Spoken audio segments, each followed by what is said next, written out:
Hello everyone, it's time for another movie review video. Today I'm looking at Prospect, which came out in 2018. I first heard about this movie a few months ago, and when I saw that Pedro, Pascal, and Sophie Thatcher were in it, I was like, okay, yeah, sign me up. Prospect is about a girl and her dad mining for gems, but something ends up going wrong, so she and a stranger she just met have to work together in order to get off the planet they're stuck on. Sophie Thatcher and Pedro Pascal make this movie what it is. I really enjoyed their characters, and especially Pascal's southern accent.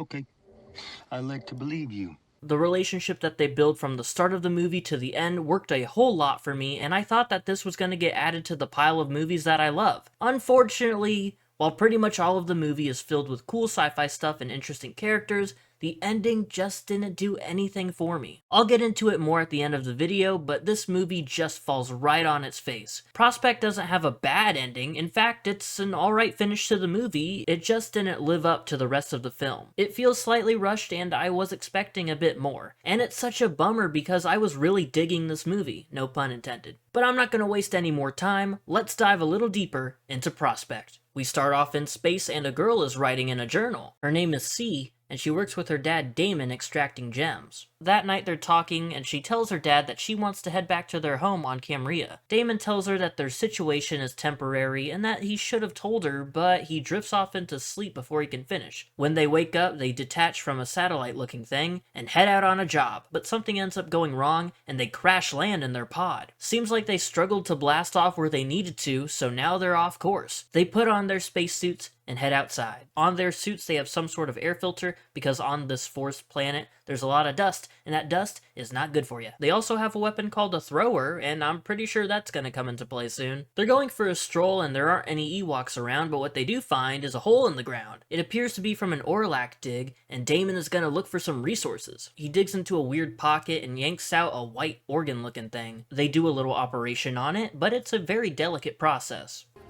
Hey, if the phaser touches meat, the whole dig blows. Inside that weird little sack is an orange gem that'll rack in a decent chunk of change. C wants to use the money to stay at their current place, but her dad says no, and he's gonna save it for moving up in the ranks and getting the chance to find bigger and more valuable gems. Gonna be so real with you guys, I'm only 70% sure I have that information right. He was spewing a lot of names and places. She goes to refill the bladders on their suits, but on her way back, her dad gets on the mic and says that there are two armed men approaching and says that he'll meet her back at the pod. They're searching through their stuff and oh shoot, one of them is Pedro Pascal! I'm Ezra.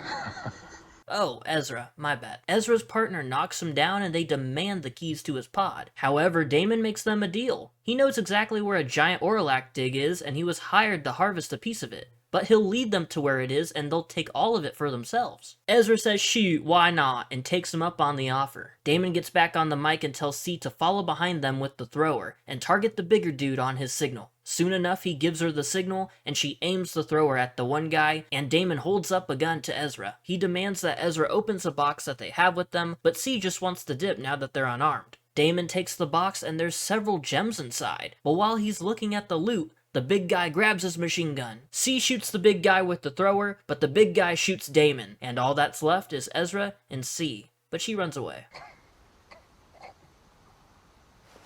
Oh damn, Damon's still alive.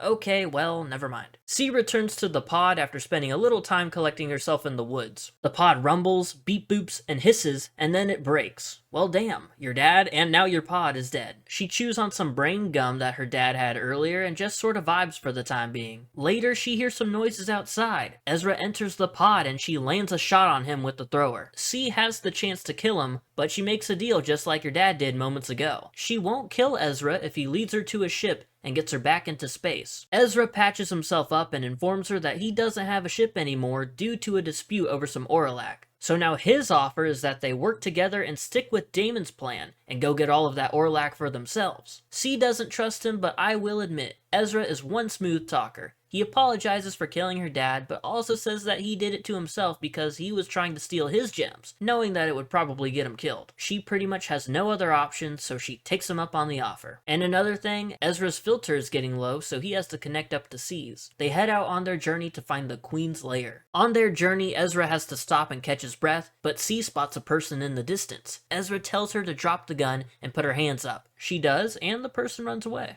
Due to the hole in Ezra's suit, Dust is getting inside and festering, so they have to follow that little dude to his base. Apparently he's a part of the Satyr. They're religious settlers and scavengers. They'll trade for some medical supplies. However, C has to leave her thrower behind though in order to enter their home. The head Satyr gives a little backstory and then his son plays them a song. You can tell that Ezra just wants his damn juice. Juice. It's good for you. Cleanses the dust. In exchange for all the medical supplies Ezra needs and some bonus Orlac, they want C. The leader says that they lost their mother and it's time to rebuild. Ugh. C says to hell with that and runs off. The son does chase after her, but she unplugs his filter and gets away. She's deep in the woods and she hears some weird noises, but it's just those weird ground pockets again. She then hears Ezra on the radio asking anyone listening for help. On her stroll through the forest, she finds a tent and oh shit, it's Ezra. He gives her food and her gun back. He's not looking too good though, and since the trade didn't work, he had to operate on himself, but he messed up. So now his only option is to lose his arm. C asks if he was going to go through with the trade, and he says no. So it looks like it's time for a little operation. Ezra numbs his arm, and C proceeds to cut through it. He gives his right arm a eulogy as C makes it to the bone. The surgery was a success. They're back on their journey, and we learn what C's been writing in that journal throughout the movie, and apparently she's rewriting one of her favorite novels, The Streamer Girls. She lost the actual book a while back and is just writing it all down from memory. Honestly, if I was in her shoes, I'd end up doing the same thing. But instead of a book, it'd probably be the screenplay to Billy Madison. During this moment, she actually opens up a bit to Ezra, which is really nice. C either trusts him now, or she's just letting her guard down, and I'm sort of the same way watching this. I think Ezra is pretty much trustworthy at this point, but at the same time, I wouldn't be surprised if he tried to pull some BS on her. They finally reach the dig site and spot some mercs next to a pod. They approach them and walk past a Red Hulk looking motherfucker in a box. Ezra tells them that he's Damon and that he's here for the dig. He tries to negotiate some transportation into their already established deal, but the head merc says no can do. They actually threaten to kill C if they don't start digging, but that smooth devil Ezra says that he knows where the big treasure is, so they better cooperate and give them a ride home. They come to an agreement, but one merc chokes Ezra for a bit and communicates in a different language with the boss. They get to digging, but since Ezra only has one arm, he's failing at every attempt to extract the gems. C gives it a go, but she messes up as well. It's a trap! The head merc is getting sick of their failures, but Ezra quickly slices his Achilles and buries his face in acid. The others show up and see the damage. Before they can attack, C throws some extraction fluid into a hole, and it causes an explosion. Ezra and C are able to get some distance, and Ezra even takes out another merc. They're down to one, but that lady keeps blasting music into their headsets and distracting them. Are you sure?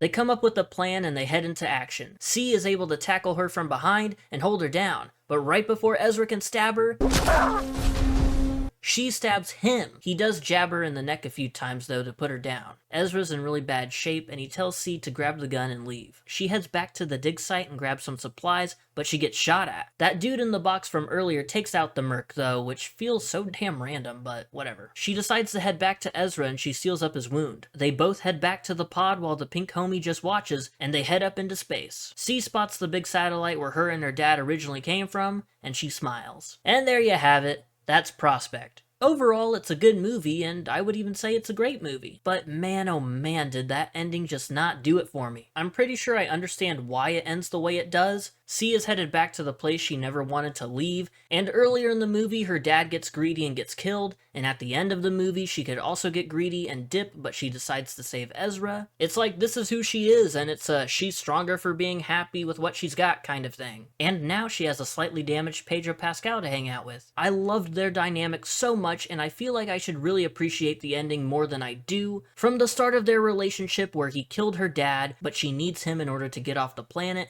then we see that Ezra isn't really that bad of a guy, he just does what he has to in order to survive. He's loyal and he never turns on her or anything like that, so he's a great guy to be in C's corner. The original plan was to take all of the gems for themselves and dip. But when that goes wrong, you expect a big change of plans, you know, a last-minute cool ending, but the movie gives us a slower and more chill ending, which is not a bad thing by any means, it just didn't work for me. But that's just me, you know? A lot of people like this movie, and I totally understand it. I still like the movie, just the ending kind of took the wind out of my sails. So unfortunately, it leaves a sour taste in my mind when I'm thinking and talking about Prospect. But make sure you let me know your thoughts on the movie in the comments below, and I will see you in the next video. Goodbye.